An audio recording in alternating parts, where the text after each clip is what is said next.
मुक्ताईनगर नगरपंचायतची निवडणूक होऊ घातलेली आहे आणि विविध पक्षांतर्फे प्रचार देखील सुरुवात झालेली आहे। आज आपण आहोत आता डॉक्टर जगदीश पाटील यांच्याकडे की जे महाराष्ट्र राज्य भारतीय राष्ट्रीय काँग्रेस पक्षाचे ओबीसी विभागाचे प्रदेश उपाध्यक्ष आहेत आणि मुक्ताईनगर नगरपंचायतसाठी पक्षाची भूमिका काय, पक्ष नेमकी कोणती भूमिका घेऊन उमेदवारी देणार, नगराध्यक्ष पदासाठी उमेदवार देणार किंवा महाविकास आघाडीमध्ये लढणार या संदर्भात आज आपण त्यांच्याशी चर्चा करत आहोत। मुक्ताईनगर नगरपंचायतसाठी दादा आपली पक्षाची भूमिका काय राहील? काँग्रेस पक्षाची काँग्रेस पक्षाने मागच्या आठवड्यामध्ये पक्ष निरीक्षक आलेले होते, त्यांनी आमच्या बैठका घेतल्या आणि जळगाव जिल्ह्याचे जिल्हाध्यक्ष प्रदीपदादा पवार यांच्या आदेशाने आमचे जळगावला सर्व निरीक्षकांच्या उपस्थितीमध्ये जे इच्छुक उमेदवार आहेत त्यांच्या मुलाखती झालेल्या आहेत।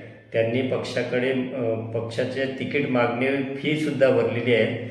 नगराध्यक्षाच्या पदासाठी काही लोकांनी फॉर्म भरलेला आहे आणि काही नगरसेवक लोकांनी तिथे मागणी केलेली आहे आणि त्यांनी फॉर्म भरणे चालू केलेले आहे। राहिला विषय की आता किती उमेदवार काय, तर आज सध्यापर्यंत आमच्याकडे काल सुद्धा आमची मीटिंग झाली स्थानिक पातळीवर, तर त्यामध्ये काही इतर जे कोणत्याही पक्षाशी संबंधित नाही असे उमेदवार सुद्धा आमच्याकडे सुशिक्षित उमेदवार की ज्यांना व्हिजन आहे, ज्यांना काही करायचं आहे अशा पद्धतीचे युवक आमच्याकडे काल तिकीट मागण्यासाठी आले होते।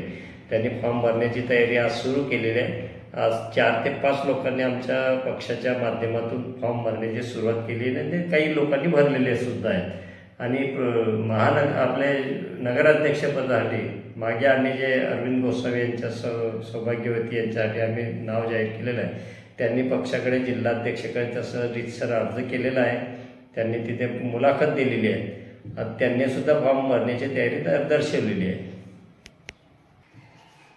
प्रदेश काँग्रेस कमिटीतर्फे आपल्याला काही आदेश आहेत का की स्थानिक पातळीवर तुम्ही वेगळी युती करू शकतात, असं काही मुद्दा आहे की महाविकास आघाडीमधून आपण निवडणूक लढणार आहे?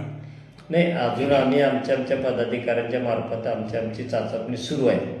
राष्ट्रवादी शरद पवार गटांचे सुद्धा जे नेते आहेत खडसे साहेब, हे सुद्धा त्यांच्या पदाधिकाऱ्यांचे चाचपणी करतायत, त्यांच्याशी संपर्क करतायत, ते त्यांचा विषय चालू आहे, आमच्या पद्धतीने चालू आहे। परंतु जेव्हा फॉर्म भरणे पूर्ण होऊन जातील त्यानंतर महाविकास आघाडीची बैठक यदा कदाचित जर आघाडी करायची असली तर पवार साहेबांच्या किंवा आमच्या संविधानाला मानणारे जे घटक असतील त्यांच्याशी आम्ही आघाडी करणार आहोत आणि एकत्र येऊन सर्वांगीण विकासाच्यासाठी आम्ही एकत्र येऊन ही निवडणूक लढणार आहोत। तर हे होते भारतीय राष्ट्रीय काँग्रेसचे डॉक्टर जगदीश पाटील। व्हिडिओ आवडल्यास लाईक, कमेंट, शेअर करायला विसरू नका। Wadekars info news. जय हिंद, जय महाराष्ट्र।